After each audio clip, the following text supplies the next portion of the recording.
At 5:58 a.m., in a silent French village, an American sergeant pressed his back against a burned-out doorway, listening to a German patrol move closer with every step.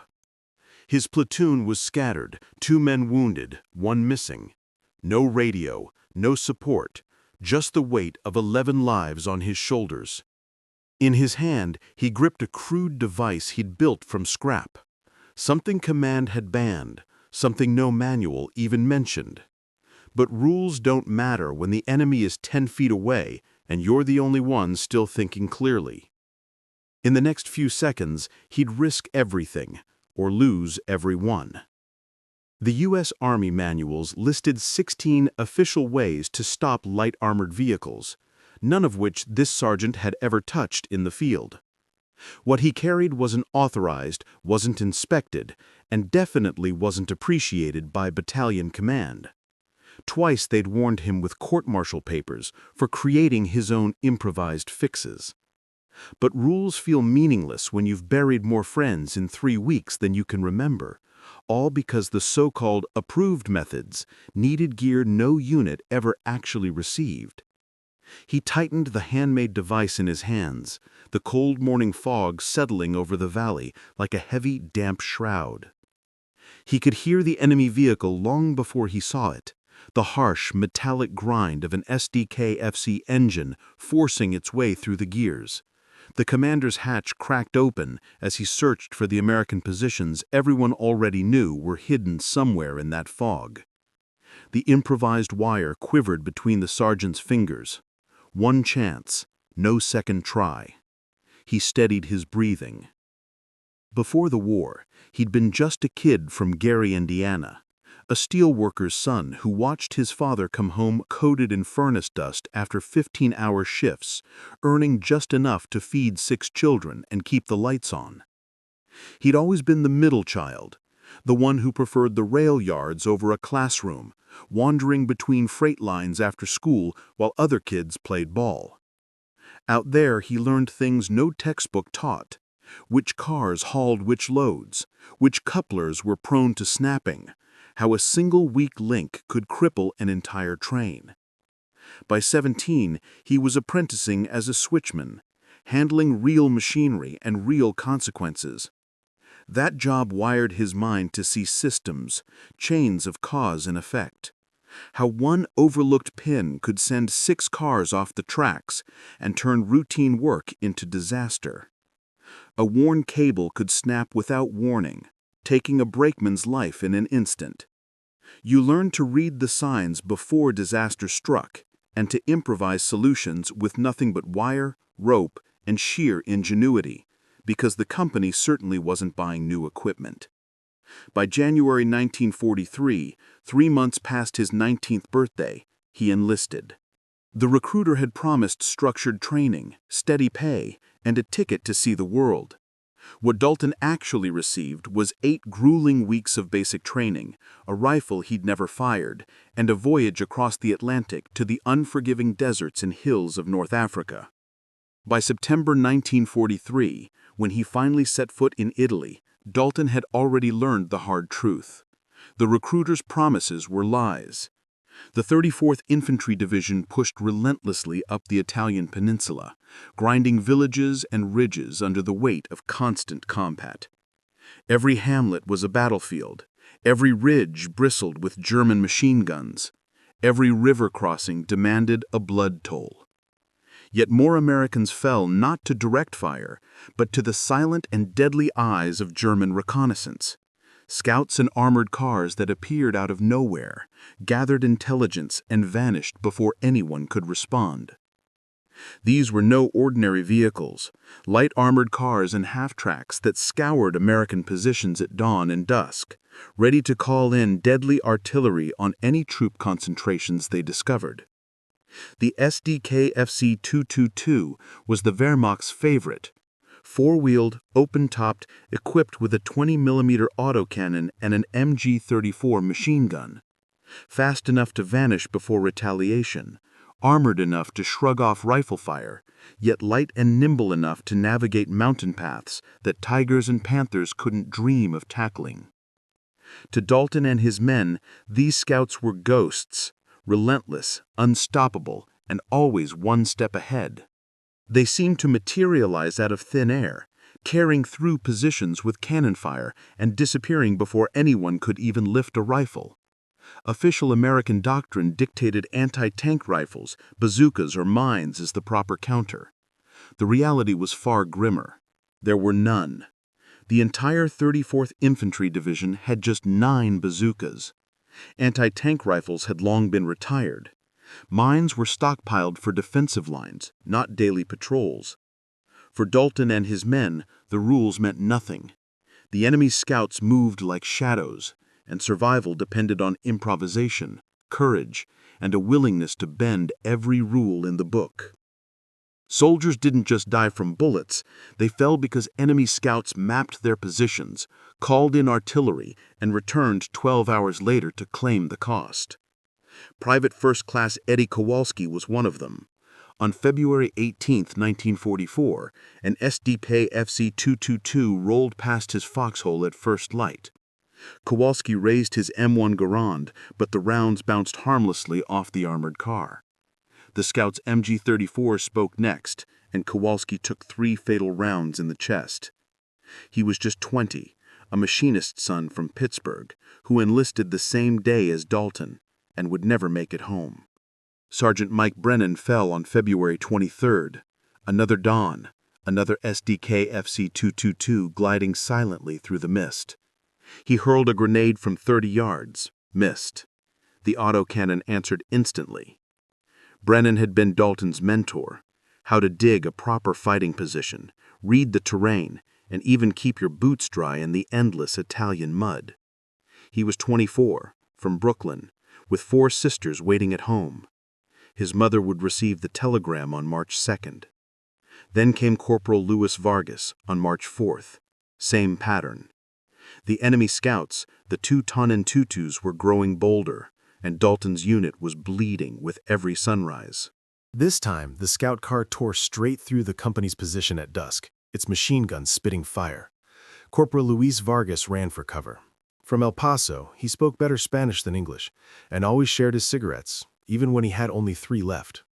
The autocannon found him anyway. The medic fought in vain. The bleeding wouldn't stop. By early March 1944, the 34th Infantry Division had lost 47 men in just 6 weeks, not in pitched battles, not in frontal assaults, but to relentless reconnaissance vehicles, while the Americans had no way to strike back. Dalton watched every loss. He knew Kowalski and Brennan personally. Vargas had been part of his squad. Each death should have been preventable. Each death ignited a growing fury inside him. Battalion's response was exactly as expected. Maintain defensive positions, conserve the scarce anti-tank assets, and wait for resupply that might never come. Captain Morrison called a meeting after Vargas's death. 20 exhausted soldiers crammed into a barn that reeked of gunpowder and wet wool. Morrison lectured that higher command was aware of the reconnaissance threat. His uniform looked cleaner than theirs, but his words offered no solutions. He had come straight from division headquarters that morning. New bazooka shipments are expected within the month. Until then, maintain discipline. Follow engagement protocols. Dalton lingered at the back, mind racing. He had been studying this problem for weeks. The lessons from the Gary rail yards were clear. When new equipment isn't coming, you improvise with what you have. And these scout cars weren't unpredictable. They always stuck to the same roads, the same patterns. He just had to figure out how to turn that knowledge into a weapon before more men died. They were fast, but they weren't random. Their routes were almost clockwork, and Dalton had noticed a weakness no one else bothered to exploit: the wheels. "Sir," he said carefully, "what if we stretched wire across the road, low enough to catch an axle, tight enough to stop them cold?" Corporal Morrison stared at him like he'd suggested knocking out armored cars with slingshots. "Corporal," he replied, "the field manual is explicit about authorized anti-vehicle obstacles. Wire entanglements are classified as defensive measures and require proper supports and approved placement. We're not improvising traps out here." "It wouldn't be a booby trap, sir, if we just—" "The answer is no. We are not stringing improvised tripwires across roads. They could injure our own men. That's final. Dismissed. Dalton bit back his response, but he didn't let the idea die. The scout cars kept prowling the valley. More Americans kept falling. The so-called approved methods all depended on equipment they didn't have and wouldn't receive anytime soon. His forbidden method needed only wire, a pair of shovels, and the willingness to risk a court-martial if it meant keeping his men alive. On the night of March 10, 1944, Dalton made his choice. Earlier that afternoon, another SDKF-022 had claimed 2 more lives, Privates Chen and Harrison. Chen, a radio operator from San Francisco. Harrison, an Oklahoman who never stopped talking about his farm. Both gone because a single scout car had rolled through at 4 p.m. and no one had the means to stop it. Dalton waited until midnight. The company was entrenched along the Rapido River Valley, 2 miles south of Casino. German positions loomed across the northern ridgeline, watching, waiting, and unaware that the rules were about to be broken. The scout cars always followed the same dirt road, about 400 yards out, running parallel to Allied lines. Shielded by trees, it was the perfect reconnaissance path, and they never deviated from it. Dalton knew it by heart. That night, he slipped to the supply dump and hauled out a coil of barbed wire, 30 feet of rusted, brutal steel, still strong enough to do damage. He grabbed 2 entrenching tools, the folding shovels every soldier carried, and stepped off into the dark. No permission, no backup, no witnesses. Just a cold March night, and a plan that could save his men or get him court-martialed by sunrise. The mud clung to his boots with every step, threatening to pull him down. From the northern ridge, artillery growled endlessly. Distant rolling thunder that never truly faded. The road ahead looked empty, but Dalton knew better. German patrols used it constantly. If they spotted him out here alone, he'd be dead or taken before he could even reach for his rifle. He kept moving until he found it. A narrow pinch in the road framed by 2 thick oak trees. From the American lines, the view was clear.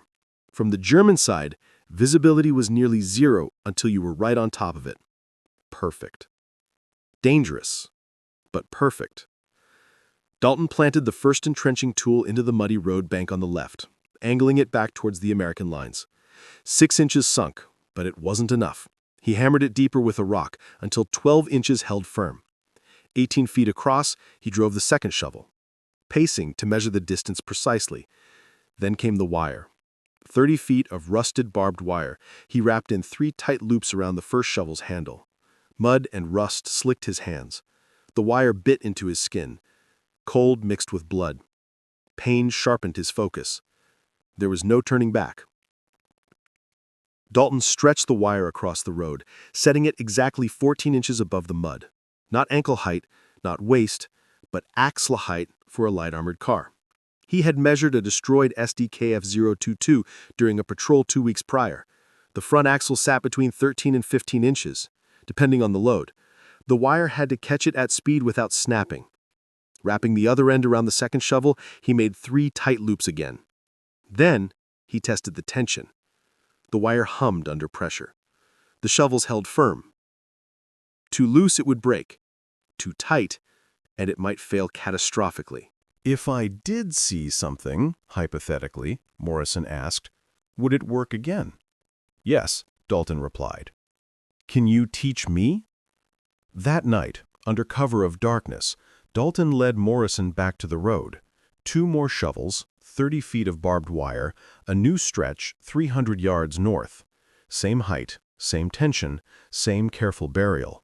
Morrison worked the setup himself while Dalton watched, correcting only when necessary. By March 15th, 6 soldiers in the company knew the method. Dalton hadn't told them. Morrison had told 1. The secret spread quietly, like a shadow, ensuring survival without inviting command scrutiny. The technique spread the way all forbidden things do, in whispers, long after the officers had turned in for the night.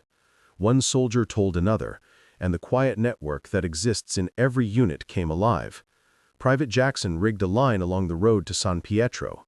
Private Ali strung one near the Garigliano River.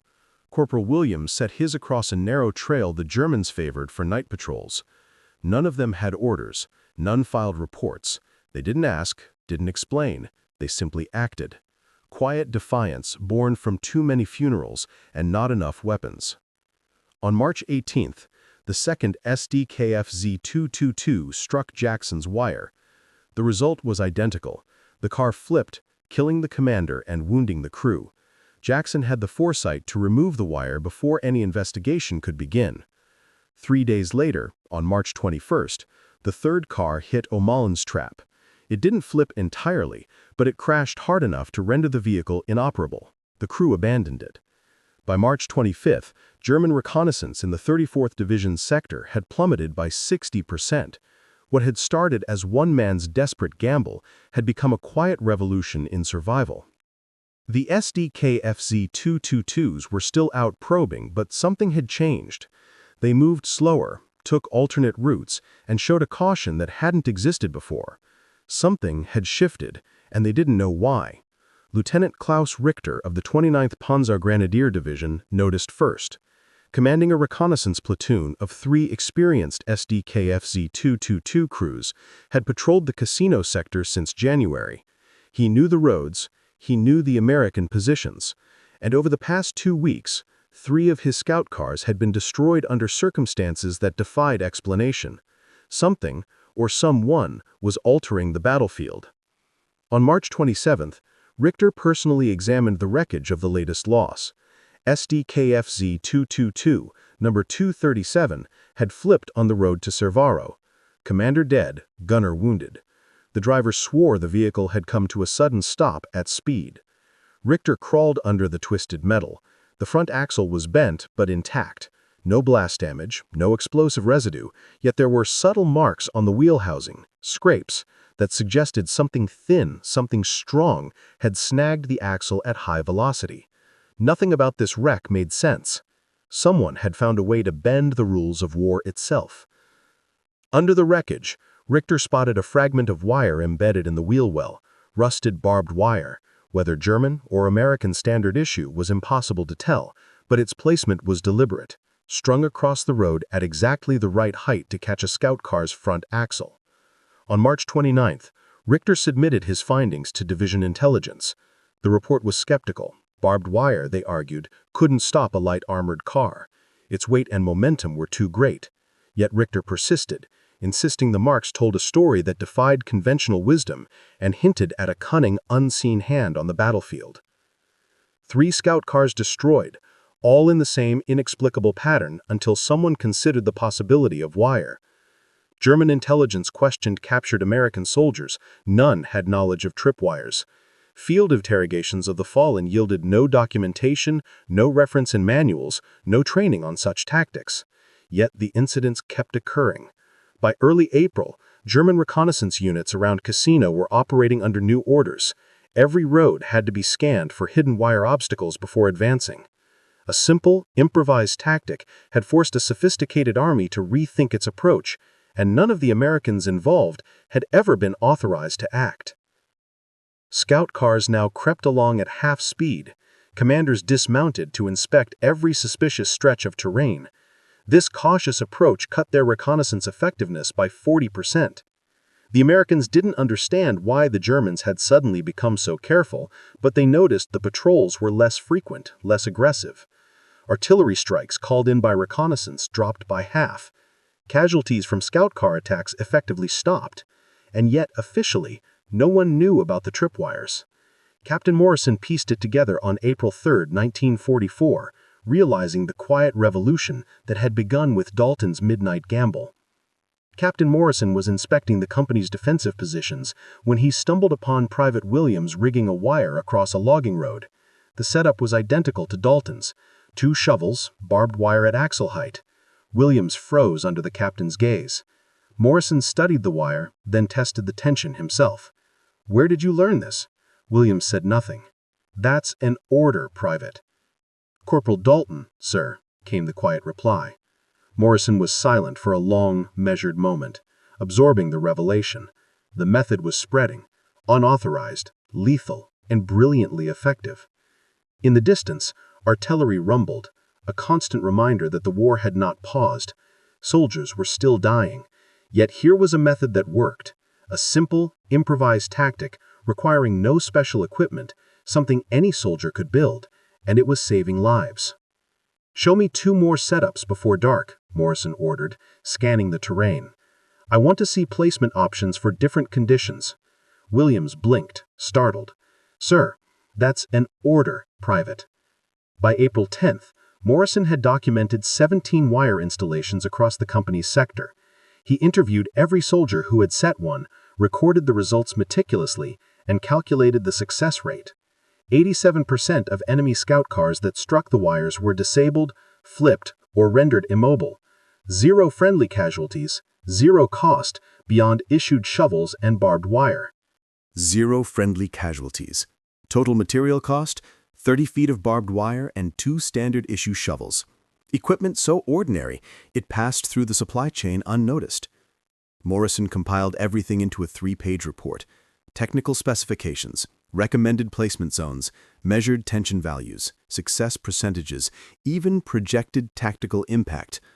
He sent it to battalion on April 12th. The reply arrived a week later, on April 19th. Method unauthorized. Discontinue immediately.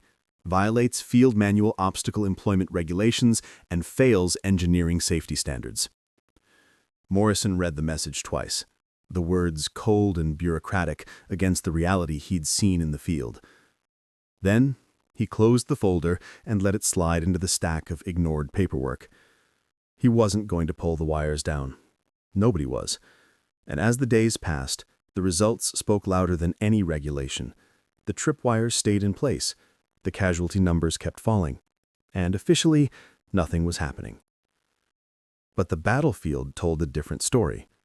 In February 1944, before the wires, the 34th Infantry Division lost 47 men to reconnaissance vehicle attacks. In March, after the method quietly spread through the ranks, that number dropped to 12. By April, it fell to 3. Reconnaissance vehicle sightings plummeted as well, 147 in February, 89 in March, just 34 in April. Artillery strikes called in by German recon followed the same downward curve. Something unseen was cutting their eyes out, one patrol at a time. By late April, the numbers were impossible to ignore. February's artillery calls stood at 203. March dropped to 127. April fell again to 58. Someone at division finally connected the dots. Colonel Anderson, Division Intelligence, pulled the casualty logs, the recon reports, the field notes, and saw the pattern nobody was admitting out loud. He sent a small investigation team to the front. They found the tripwires within 48 hours. Anderson's reaction was cold logic. He couldn't authorize a tactic that violated every line of the field manual, but he also couldn't shut down the only thing that was actually reducing losses. So he chose the middle path, the officer's version of silence. No orders to continue, no orders to stop. Just a memo filed into oblivion and a deliberate blind eye turned toward the men who were quietly rewriting battlefield doctrine. In May 1944, the 34th Infantry Division was finally pulled from the front lines for rest and refit. Dalton's company moved to a rear area near Naples, real beds, hot meals, and for the first time in months, no scout cars prowling the roads. On May 23rd, Dalton was summoned to division headquarters. He reported in his cleanest uniform, though it still bore the grime and wear of months at the front. Inside a tent office, Colonel Anderson awaited him. "Colonel Dalton," he said, voice measured, "I've read the reports about your wire method." Dalton straightened, unsure what to expect. "Sir?" he began, tense. "I'm not here to punish you," Anderson interrupted. "I'm here to ask you to train others."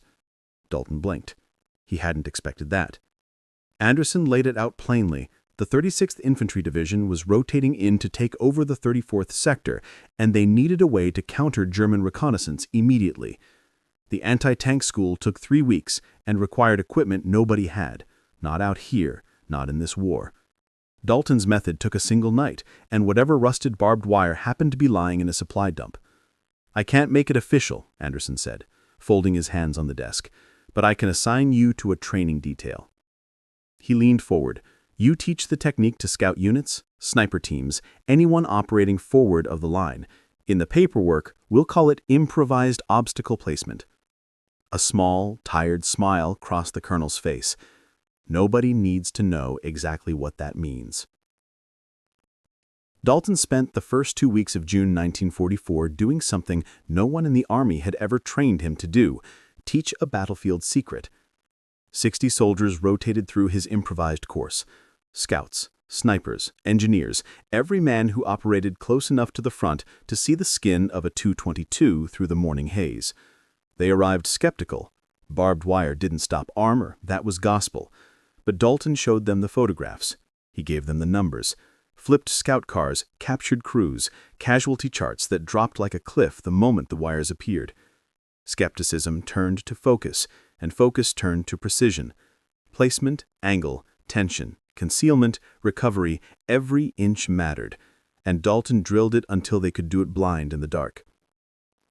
By July 1944, the method had quietly slipped into 3 divisions. By August, it was moving across the Italian front like an unspoken current.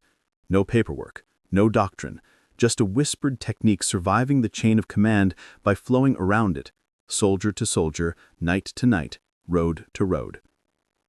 Conservative estimates later credited Dalton's tripwire method with disabling or destroying 43 German reconnaissance vehicles between March and August 1944. Each of those vehicles represented artillery strikes that never came, fire missions that would have chewed through foxholes, aid stations, and entire platoons. The true number of lives saved was impossible to pin down with precision, but analysts placed it somewhere between 300 and 400 men, an entire battalion spared by a coil of wire and 2 rusted shovels. Official reports, of course, told a different story. The drop in reconnaissance casualties was attributed to improved defensive awareness and enhanced anti-tank readiness, neat phrases that fit comfortably inside doctrine. The paperwork never mentioned Dalton, it never mentioned the wires, but every soldier who survived because a scout car never reached its firing point knew the truth. Dalton's name never appeared in any official report.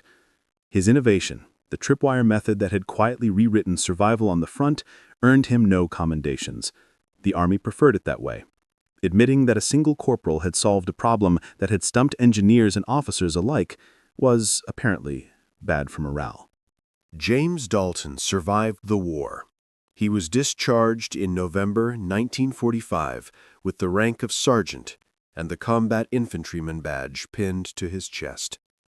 No medals for the tripwires, no official recognition, only the respect of the men who knew what he had done, which was all he ever wanted.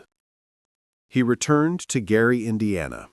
In January 1946, U.S. Steel rehired him as a switchman, back among the rail yards, couplers, and cables he had known before the war. He married Dorothy, a woman from East Chicago, and settled into a life as ordinary and steadfast as the work that had shaped him. Dalton and Dorothy had 3 children. He never spoke much about Italy. When asked, he would simply shrug. "I did my job, and I came home," he'd say. Once a year, on March 12th, the anniversary of that cold morning in 1944, he received phone calls from Morrison, Williams, and Jackson. They spoke for a few minutes, recalling Chen, Brennan, and Vargas, the fog, the scout cars, the wire. In 1963, a military historian researching German reconnaissance losses in Italy noticed an unusual spike in vehicle rollovers during early 1944, concentrated in the casino sector. Following leads and veteran interviews, he was eventually directed to Dalton through Morrison. The quiet corporal who had rewritten the rules of survival finally surfaced in history, not through medals or reports, but through the memory of those who had survived because of him. Dalton agreed to a single interview.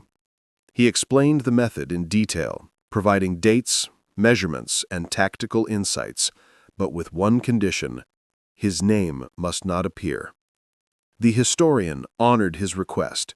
When the article appeared in 1965 in the Journal of Military History, the innovation was credited vaguely to unidentified NCOs of the 34th Infantry Division.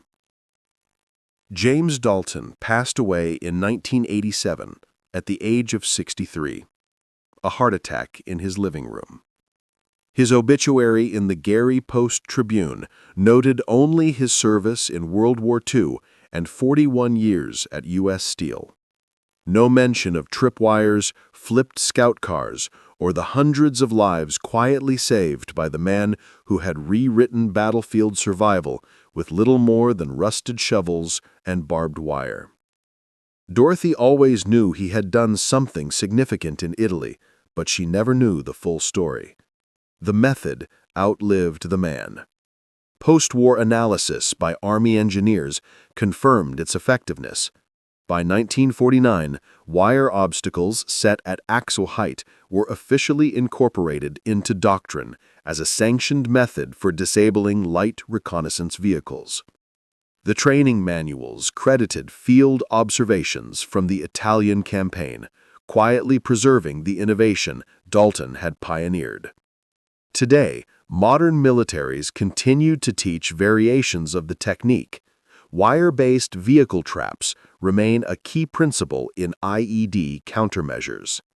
The lesson endures. Sometimes the simplest solution, executed with precision and courage, is the one that saves the most lives. And sometimes the men in the mud know more than the officers in headquarters. Innovation in war doesn't come from committees reviewing proposals or engineers running calculations. It comes from those who have seen their friends die and can't stand it anymore. From corporals who refuse to accept helplessness. From switchmen turned soldiers who learn to solve life and death problems with little more than wire and rusted shovels because nobody was going to hand them anything better.